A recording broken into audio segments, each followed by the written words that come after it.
Hi there, it is Jo from Minerva, and today I have something really exciting to show you, which is a new base cloth, which is Minerva's quilted fabric. I'd like to show you the fabric close up, how it's put together, and also some tips for sewing quilted fabric. The tips that I show you today are not specific to this fabric. They're also great tips if you're quilting your own fabric. So if you're putting layers together with quilt wadding in between, you can use lots of the tips from today. But really, I wanted to show you some of our new fabric. So this is what we're talking about.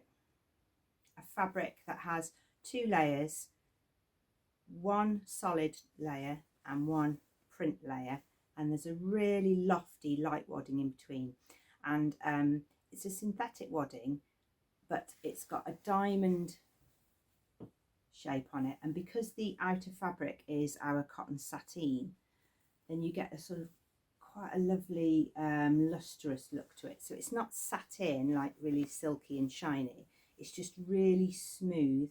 And sateen is really close weave fabric, so it really takes the colour saturation of inks really well. So you'll get a really bright colour. Inside, there's a plain sateen.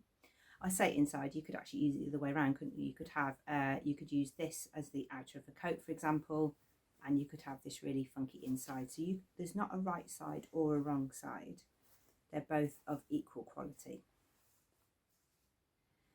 This is a really luxurious quilted fabric. It's not like a quilted jersey that's just got a little imprint on the top. It's not embossed. It's not a quilting look. It really is a quilted fabric. It's quite light. So even this big piece, this isn't heavy. It's got that sort of stiffness. And that sort of breaks down a little bit the more you wear it, so it becomes softer and more pliable the more that you wear it, and the more that the fibres move around into the positions that you wear them in. I'll show you the reverse. We haven't got all of our prints in the quilted fabric. We've took a selection for you, and then they may be added to in the future. But if you'd like to check out our quilted fabric, then do look over on our website. This one is called Bouquet Boudoir. It's a really popular print in any kind of base cloth that we put out. And this one here, I haven't cut this one yet. This one is called Animal Glow. And you really see the vibrancy of that pink. It really does pop out.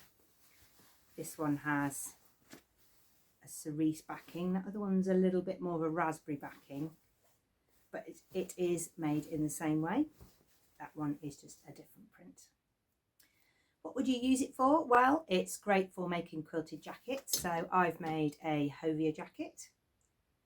I'll show you that at the end of today's video. And you could also use the tamarack jacket pattern. So that one is a slightly longer length and doesn't have quite so much ease. So that's a little bit more of a fitted jacket. The Hovia is a slightly boxier style jacket with more ease. You could try McCall's 7637, which is a bomber style jacket. So here you'll be pairing the quilted fabric with a rib. So you've got a rib on the cuff, rib on the neck, and a tubular ribbing around the waist. That one's got a zip in, so you could be honing your open-ended zip skills.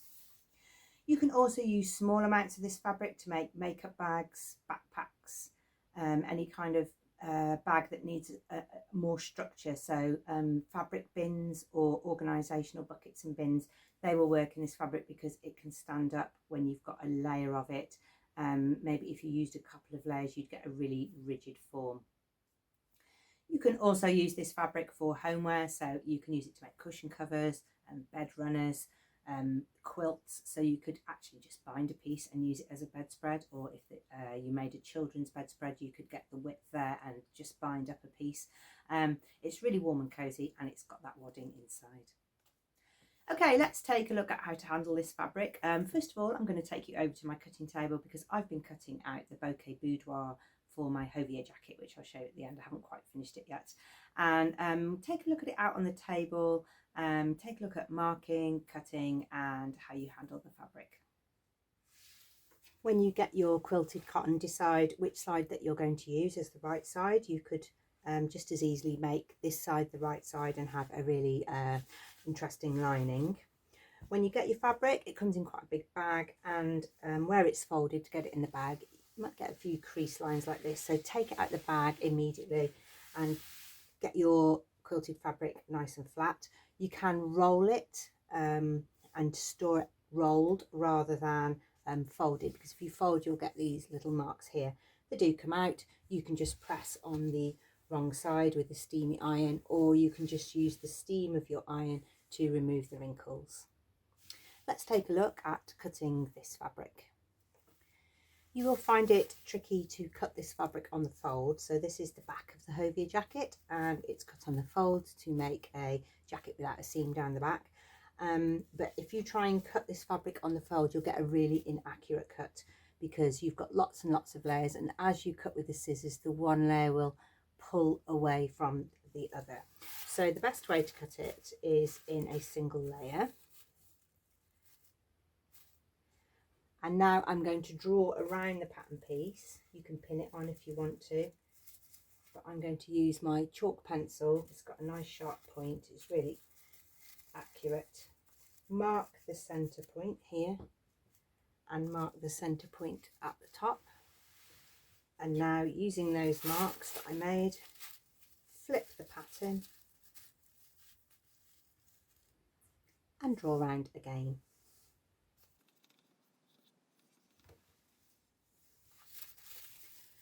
I can now cut out the back piece.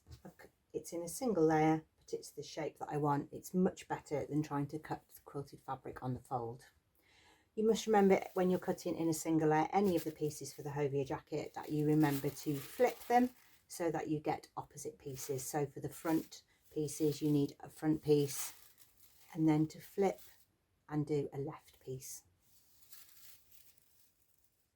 Next, I'm going to get my machine out and I'm going to show you a few sewing samples, how best to sew this quilted fabric. I just use a domestic sewing machine. I don't have a special machine for thicker fabric, so I want to show you the layers and how you can get a good seam line.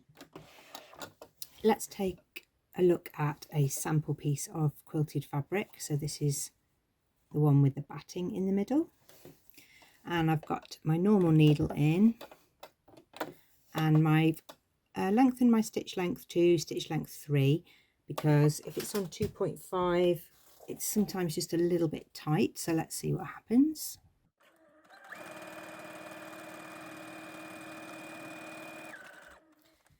The issue you get if you use a normal walking foot is you'll get little areas of rippling. So here the fabric has been dragged down and created 2 little ripples. Here we've got one that's a bit worse. It's created like a little fold. And here we've got 2 little folds. And although they're only tiny, on an overall jacket you'll keep seeing these little ripples all over your jacket. And it comes because the fabric is really well padded. There's an excess fabric in each little cushion, and as your foot pulls down, it drags the fabric down and creates a little tuck.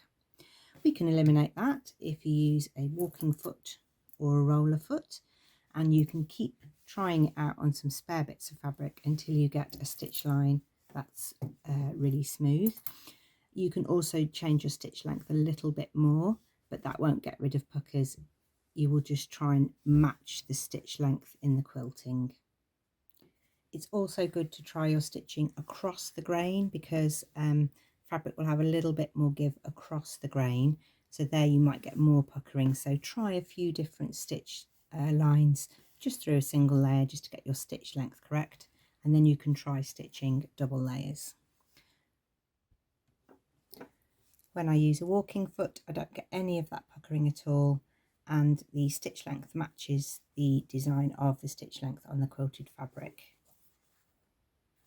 Can change the length. You can also, as well, if you're working with a Minerva exclusive quilted fabric, you can change the bobbin thread underneath. So I could have the matching blue for the top, and I could have put a pink in the bobbin threads, and then I wouldn't see any of the stitching from the other side. But generally most of your seam lines will be within a seam allowance, and in a lot of cases maybe you have it bound. First of all, I'm going to put 2 layers together and we can choose our stitch length.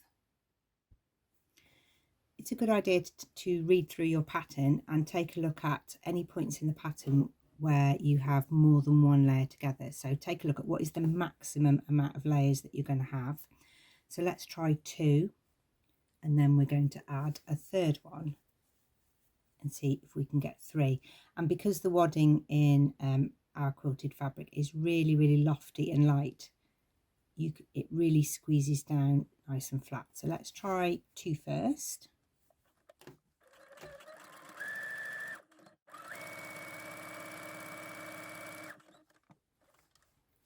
So I've put together 2 layers.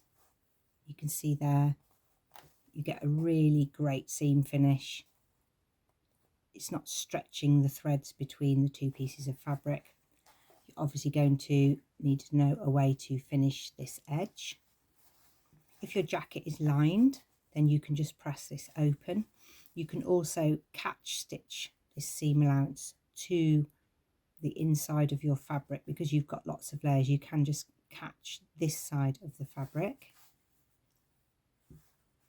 You can overlock it if it's something that's going to be shown, or you do that for speed. But it doesn't really fray quite the same as a single layer of fabric, but you could zigzag the edges too, and that will hold that thickness so that from the right side you don't get it feeling really bulky on the seams. There might be areas in the pattern where you need to sew 3 layers together, so let's take a look at that. The thing that happens with 3 layers sometimes is, because your foot and foot plate, the distance between, is full of fabric, you sometimes forget to put the foot down. If you do that, you'll get a bird's nest knotty mess on the back. My machine alerts me to that, so if I try and sew now without the foot down, it will warn me. So I need to remember to put the foot down, but you don't see much difference between the foot being down and the foot being up. Start off nice and slowly.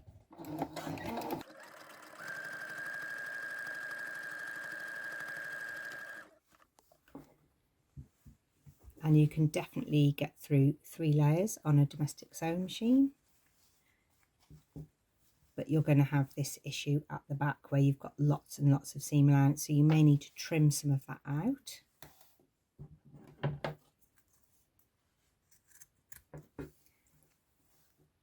And you can trim that out with pinking shears. That will stop the edge from fraying.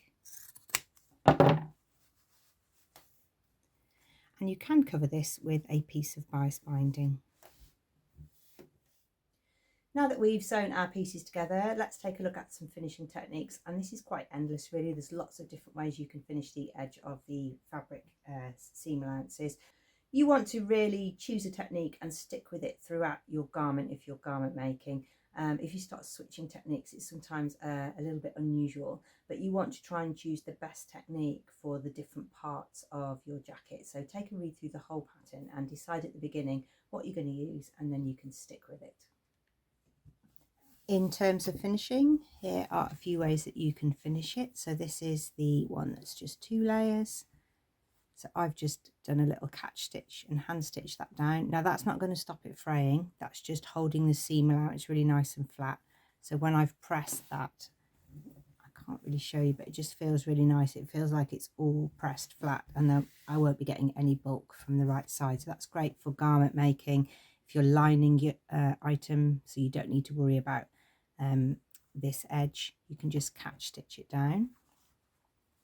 I've overlocked an edge as well. My overlocker's not set very well, sorry, that's my fault. But I've just overlocked the edge, and I have done a catch stitch to hold that down as well. So that means that's not going to fray and it's held down flat.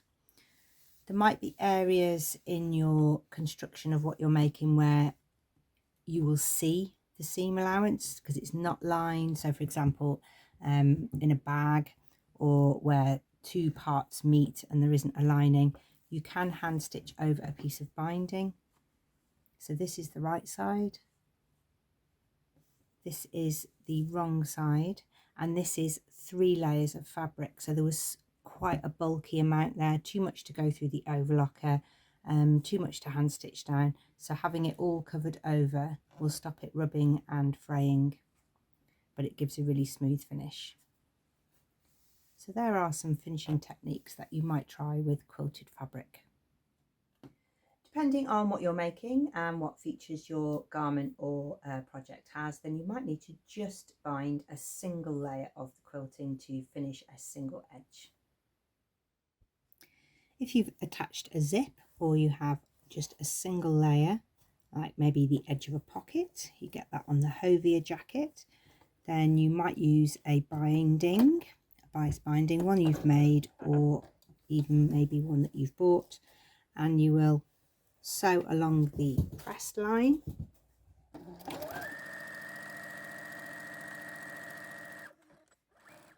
And when you've sewn the binding on, you can fold the binding over to the wrong side. And with quilting fabrics generally, it's quite useful if you use clips. They will hold the thicker layers together, otherwise you need very long pins. You can hand stitch that down, or you can machine stitch along the edge of the binding.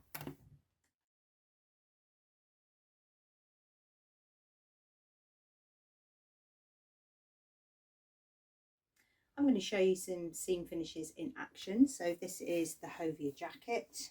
I made it for Minerva. And on the shoulder seam, I have a bound edge, but then that bound edge has been folded to one side and hand stitched down. So that's really nice and flat. So you don't get a little sort of raised lump on the shoulder. On the arm seam, I've used a ready-made bias binding. So I had a little bit spare. It's a good way to use up a short piece, for example, because that is down here right within your bicep. On the side seam, I have a bound edge. So this one isn't flat like I showed you in the little samples. This is where the binding is sewn on with the machine, flipped over to cover all of the seam allowance, and then hand stitched down, or you can machine stitch. That one's hand stitched. I think the other one might be machine stitched because I was doing a sample. But there, you've still got the width of the seam allowance, whereas on my sample I had everything flat. So there are a few examples. After seeing the tips today, then you might want to try out this quilted fabric. It's easy to sew, just a little bit more handling skills if you've got mobility issues. You are squeezing thicker layers together, but this Hovia jacket was reduced in sewing time so much by having the fabric ready-made. This is the bouquet boudoir version. It's really beautiful, inky, darky teal colour in the background with black and cerise and a sort of aquamarine green. It's been finished off with a pop of pink for the binding, but you could have binding that blended into that as well. And it has pockets with a bound edge.